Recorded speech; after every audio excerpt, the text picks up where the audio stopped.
This is part 1 of Euclid Book 3, proposition number 16. And in part 1 and part 2, we're going to have this circle. You can see it right here. It goes from B to C to A, and it comes back up to B. And of course, by using Euclid Book 3, proposition 1, we find the center D. And then we draw the diameter of the circle, and the diameter of the circle starts at point B, comes through point D, and comes down here to point A. Now, if we were to draw a line that would be right angles to this diameter, which is BA right here, AB would be the diameter, we're going to draw a line which is perpendicular to it. If we were to do that, then that line, the perpendicular line here, which is AE in this case, would fall outside the circle. And Euclid says it's always going to fall outside the circle, and he's going to prove that. Because he says, let's suppose that it falls within the circle.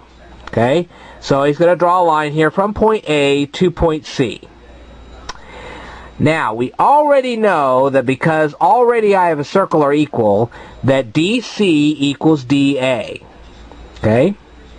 Now then, if DC equals DA, then triangle DCA contains two angles that are equal, which is DCA and DAC. These two angles right here, this one here, and this one here, are equal because these two sides right here, this one here, and this one here, are equal in size.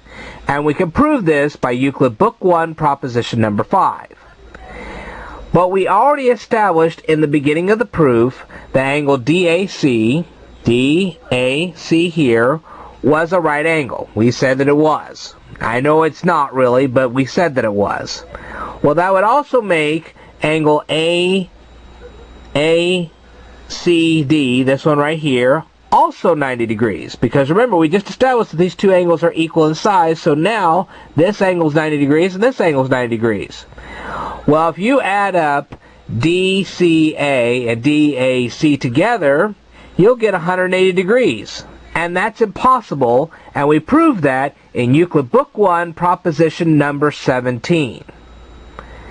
Therefore, the only way you're going to draw a line that is going to be perpendicular to AB, which in this case is AE, then AE must fall outside the circle.